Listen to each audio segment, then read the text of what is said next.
Discipline చాలా ముఖ్యం మనకి. ఇక్కడ వేదికపై పెద్ద పెద్ద వాళ్ళు ఉన్నారు, మంచి మంచి విషయాలు మనకు తెలియజేస్తున్నారు.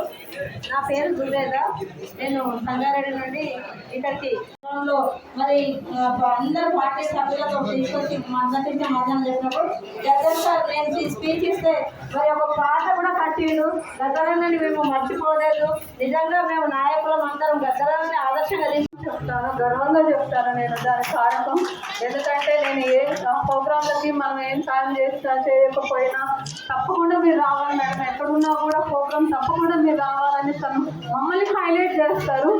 ప్రోగ్రామ్ చేసేస్తాను, మమ్మల్ని హైలైట్ చేస్తారు. నిజంగా ఎప్పటికీ ఇంకా నాకు చేయాలని అంటే ఆరాటం చాలా ఉంటుంది.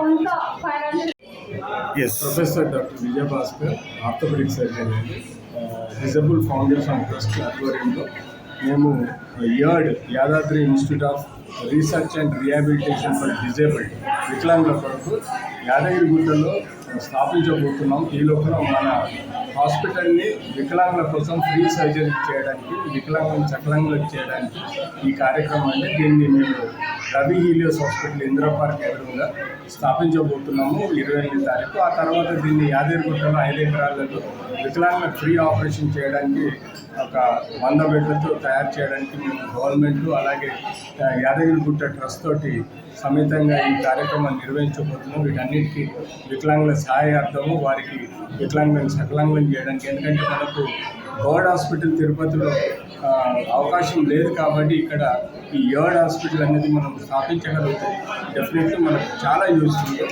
సార్, గవర్నమెంట్ కూడా మీరు ఏదైనా సహాయం ఎక్స్పెక్ట్ చేస్తున్నారు? గవర్నమెంట్ మనకు ల్యాండ్ ఇవ్వగలిగితే యాదగిరిగుట్టలో మేము ఒక 10 కోట్లతో ఫండ్స్ రేజ్ చేసి ఈ హాస్పిటల్ స్థాపించి యాదగిరిగుట్ట టెంపుల్ ట్రస్ట్కి ఇచ్చేస్తాము. టెంపుల్ ట్రస్ట్ ఆధ్వర్యంలో దీన్ని సక్సెస్ఫుల్గా ఫ్యూచర్ నడిపించగలుగుతాం.